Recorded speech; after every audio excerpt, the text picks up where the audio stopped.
Yeah, but I've never been punched by no female. Ain't no female ever put their hands on me. Right. Nah, that's never happened to me. You attempted the other day, though, right? So we're at the live show, and this is like 2 weeks after the Kelpie fight, and there's some very inebriated women in the backstage area. That shit. And once again, Almighty Suspect found himself tested by God. Bro, I just look. Let me walk you through my day, man.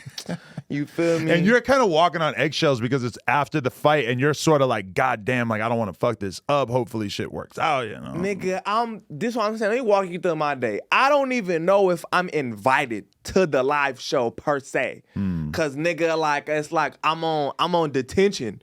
You feel me? Like I don't know what's going on. Like it's up in the air. I don't know if I'm fired at this point. I don't know if I'm suspended. I don't know what the fuck going on. Like we don't know. Just to be totally honest, I was never like I can't fuck with Suspect anymore. But we were like, we should probably distance ourselves at least for the time being until we figure out what this is gonna shake out like. So that was kind of like around that time. That's why we like had you not come to the Monday show 1 week and shit. I feel that. Because it's like, bro, at the end of the day, it's business, my nigga. And that would have looked better if it would have ended up being a court case. It would have been like, huh? He's not on camera no more. What you talking about? Right. You know what I'm saying? Like I think I'd have been good regardless. You would have won that shit.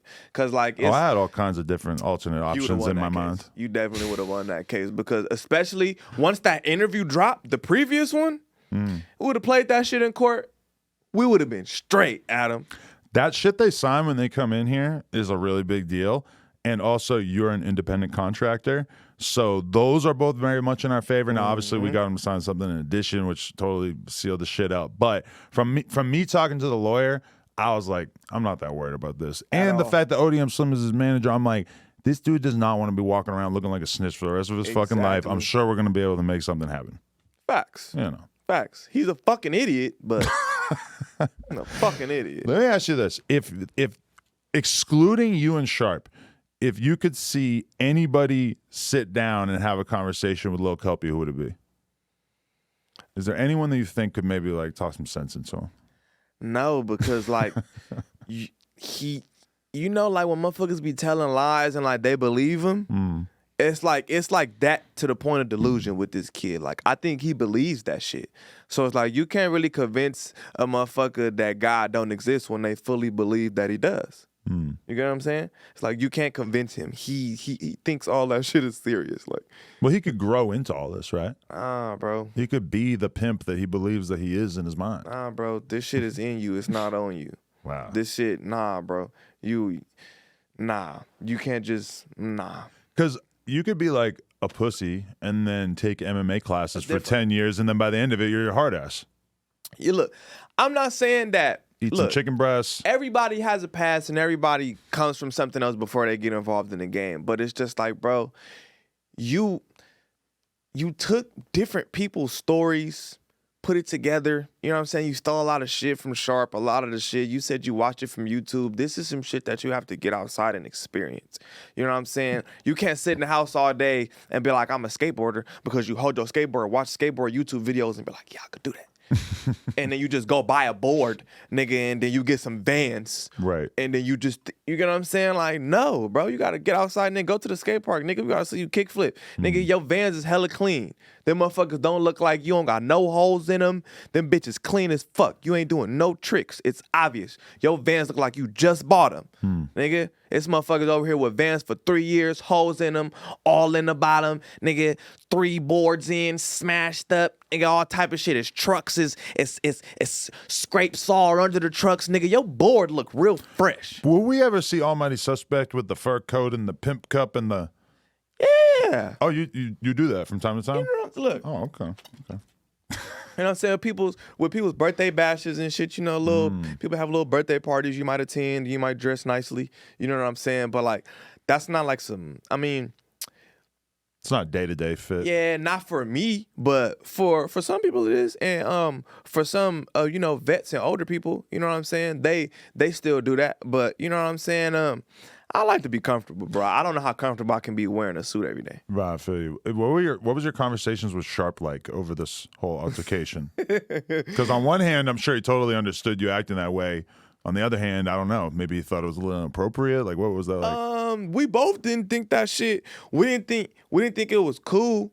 You know what I'm saying? But it was just like he forced my hand because I couldn't win for losing. If I didn't do nothing, Adam, let's just be fucking realistic. Right.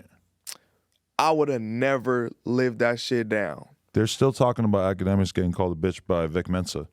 And That's Academics is like not a street dude at all. Nigga, you know? Jordan Poole can't play defense on nobody no more. If Jordan Poole plays some defense on me, I'll be like, nigga, I'm finna call Draymond. You ain't do nothing to him. I'm on the court. I'll be on the court on that nigga head. You know what I'm saying? You can't live it down. You can't win for losing. If I didn't do nothing, you let this nigga call you a bitch. When you do something, oh, you fucking bully. The only way I could have won is not doing the interview. And you know I was hella fucking skeptical about doing that. I didn't want to. Yeah. I didn't want to do that shit. Right. You know what I'm saying? Like, but I was just like, all right, first interview with Adam. Like, that's cool. Let's do it. You know what I'm saying? Fuck it. Whatever. Okay. If that situation happens again, though, I'm going to give you an alternate route that would have made it all right and would have let you save face. You could have said, and again, I totally don't blame you for the way it played out because I get it. But you could have said, all right, Kelpie, you just called me a bitch. This is what I'm going to do. I'm going to walk my ass outside, and I'm going to stand there, and I'm going to wait till you're done here. And when I see you, you got to fight me. Or you could have done something that like didn't do it right here, but basically made it clear that I'm not engaging in this conversation anymore, but we need to go handle this like men.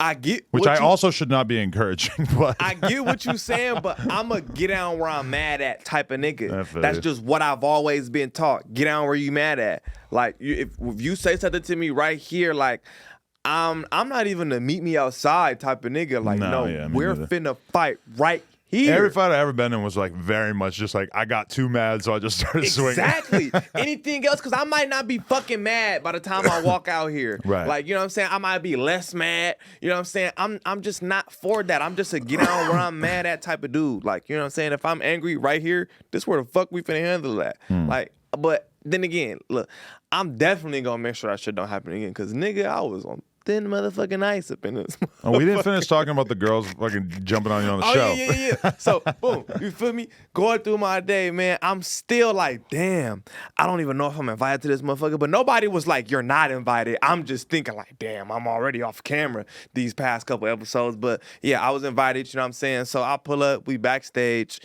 These two drunk ass white bitches walk in.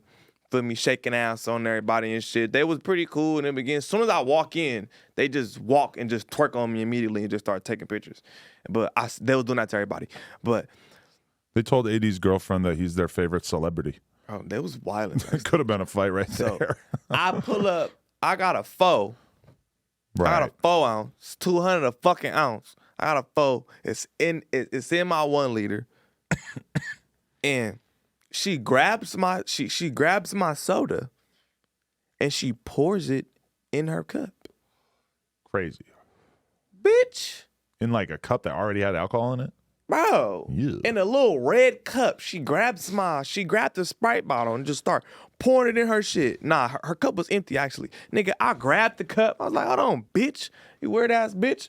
I snatched that shit. I poured it back in my lean bottle and was like, bitch, don't fucking touch me. Nah, it wasn't alcohol in it. Oh, okay. I was like, bitch, don't fucking touch my shit. Like, are you crazy?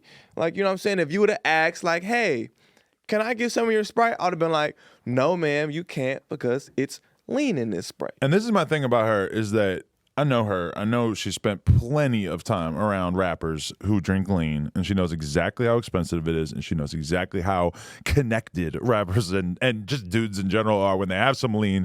It's just a very different feeling when you got a cup sitting in front of you that is worth $600 versus when you have a whole fucking bottle of Henny is like $30. You know, it's very, very different vibes. The cut, it's like a gun. You know, like when there's a gun in the room, it's not a regular object because it can kill someone. So when there's a gun, if the gun was sitting on the table right now, we would all be thinking about the gun. Facts. And lean is kind of like that too. It's expensive as fuck because if you spill this shit, your whole day is ruined. Yeah. You feel me? So you're real careful with that shit. But like, bro, even if it was can happen just so anything, easily. Facts. But even if it wasn't lean, like, don't grab my shit and just get to pouring it in your shit. Ask so I could tell you no. Right. What the fuck? Like, That shit was just weird as fuck. But yeah, I was on thin ice. The first thing I came off in my head, and I was like, don't spit on this bitch, bro, because you are on thin fucking ice. That is not a good look, dog. Don't do that. So I just had to walk off, and I just went to Duno in them room. See, that's good, yeah. Yeah, I'm learning. I don't want to say I would have been understanding if you had done that, But you would have felt me. Oh, over some lean? Yeah. The fuck, bitch? Don't pour my shit in your cup, bitch. That's crazy. That's crazy as fuck. Like, don't do that. So yeah, I'm learning though. I got up, removed myself from the situation, and I walked away. You feel me? They're females at the end of the day. So it's like, but still, I'm finna tell you, bitch, don't touch my shit, you weird ass bitch. And then I walked off. So at one point, Pun stands up to ask a question, and at this point, we're all like, everybody in the office had been told, yo, don't talk about this shit. But the Reddit knew, and so the word was out there. There were people making videos, rumors, gossiping about it, but like there was no real official statement besides Kelpie like telling somebody in the DMs, and it got screenshot and put on Reddit. So we're all trying to keep it totally quiet because we're not sure exactly what's going to happen and everything. And then Pun, of course, having to be a busybody, he stands up and asks about it. Me and you deny it, but then I heard that a little situation played out in the crowd after that. I don't know how much you want to say about it. Shit. I mean, look, so my pops was there, and everybody who know my pops, like, bro, my pops is a loke. So, like, but my dad didn't know about the Kelpie situation at all. Oh. Like, at all. I'm not one of those. Like, I didn't, as soon as I leave here, I didn't call everybody and just like, guess what happened? I didn't tell nobody, you know what I'm saying? And I'm hella close with my mom and my pops. They separate, but I'm hella close with my parents. You feel me? So I tell them genuinely, you feel me? Generally, I tell them a lot of the shit that I got going on unless they don't need to know. You get what I'm saying? But I didn't even tell him. So like, from his point of view, somebody just went up there and just said something about a fade and they son, and that's just all they heard. Wow. You get what I'm saying? Right. Like, he didn't even know. He didn't know no Kelp. He didn't know nothing about that shit. So all he just heard is somebody, some big ass nigga in the crowd grabbing the mic, talking about what's up with that fade, and you feel me? So he like, hold the fuck on. What the fuck is this nigga talking about? So by the time Pun was even able to hand the mic back to Riley, he was on him. Like, huh? What's up with that? But nothing happened. It was all good. Right. But he didn't know, like, at all. I didn't even tell him about the situation. So in his head, it was just some big ass nigga who was in the crowd talking about fades and what's up with that. So, you know what I'm saying? In his head, he was just like, what the fuck? That's my son. You know what I'm saying? But nah, he didn't know nothing about the shit. But you think that was out of line for Pun? I mean, because to me, it's just we wasn't why? supposed to talk about the shit. Like, why? Like, if there's something we're trying to keep secret, and you're cool with us, your AD's fucking co-host, you guys got a business together, that's the whatever. Punstigator. Yeah, but about certain things where it's like we're literally why were we not talking about it? Because we were trying to make sure we could avoid it turning into a situation that could potentially cost us a lot of money, right? Mm-hmm. And it feels like that's bad faith. If he's like supposed to be cool with us, he's privy to internal gossip and shit, and then he just feels like, oh, this is this funny thing that I could sort of like provoke. I just feel like, you know, it's a time and a place for everything, and maybe that wasn't necessarily the time and the place for it. Right. You know what I'm saying? But that's his thing. That's Punstigator. That's what he do. You feel me? He spark shit. You know what I'm saying? But hey, that's his thing. You feel me? So I wasn't surprised. I'm not gonna act like I was surprised. Like, Pun, how could you? Like, yeah, he I was wasn't in character. surprised. Yeah, nigga, that's him. You feel me? Like, I wasn't surprised at all. Yo, we just hit 400,000 subscribers right here on the Clips channel. So if you want to help us out, click subscribe, get us to 500K. Yeah.